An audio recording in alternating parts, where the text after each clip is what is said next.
Now what we're going to do is we're going to look at a more of a funk chordal thing, like this.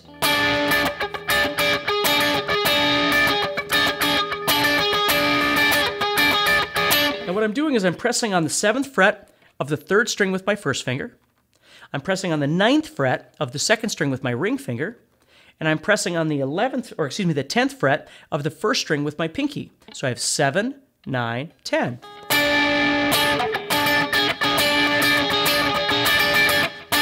Okay, so for this, I'm even going to back my volume off just a little bit more to clean things up.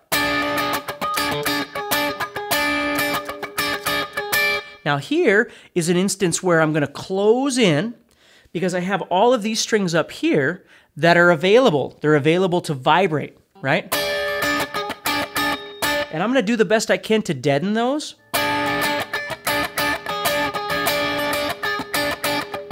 But it's pretty tough, okay? Because again, my hand is way down here. I can't use my thumb to deaden everybody.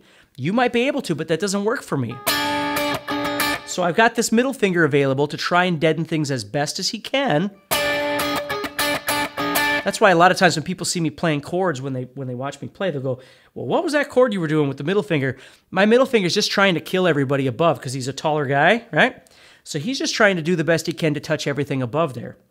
Okay? So that's what I'm trying to do with my middle finger. And that might work for you and it might not. It just feels very natural to me, and that's what you're looking for when you play. Now this is totally a bar chord style technique that I talked about where I'm lifting and pressing.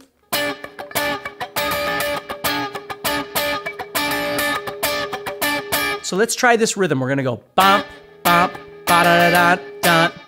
Okay, so it sounds like this. Bump, bump, ba-da-da-da-da. Do that with me. 1, 2, 3, 4. Da, da, da, da, da, da. Okay, now let's keep going. The second part, first part and then second part. Here it is. Bump, bump, ba da da da da da da da da da. So you have 1, 2, 2 slow ones. 1, 2, da da da da da, and then bump, bump, ba da da da da. Okay, so when it starts all over, it's going to start all over on those 2 slow ones again. Bump, bump, ba da da da da da da da da da da da da da da da da da. Now, you could shake this up and do anything you want with it. You could change up the rhythms however you want. I just want you to try and play along with me a little bit. So we have bump, bump, ba da da da da da da da da da. Okay, so if I think about what I'm doing here, moving my arm back and forth, it goes back to the beginning of our course where I'm missing and hitting things, but I'm doing it with the knowledge of the rhythm that I want. So here's what I'm doing. And I'm creating bump, bump, ba-da-da-da-da, da-da, da-da-da-da, da-da, da-da, da-da-da-da, da-da, da-da-da-da, da-da. See how my hand keeps moving? I'm thinking the rhythm that I want, and I'm playing it by thinking about it, right?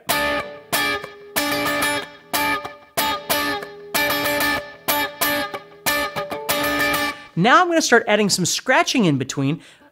I can lift my hand to create the space. I don't have to stop strumming them, so watch this.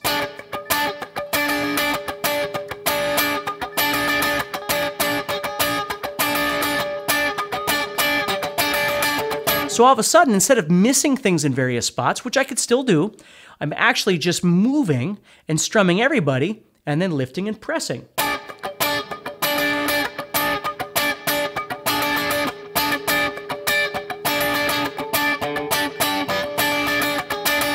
So it sounds great. Very much a funk-inspired riff. But it doesn't mean the only thing you do is play those over funk music. You don't. And there's all kinds of places where you can use that. You know, I play in church pretty much every Sunday on a worship team. And a lot of the stuff that we do a lot of different artists. And I'm always looking for some unique way of being able to add some rhythmic element. For instance, if there's 2 guitar players playing at the same time, we don't both need to be playing the same chord shape and doing the same strumming patterns necessarily.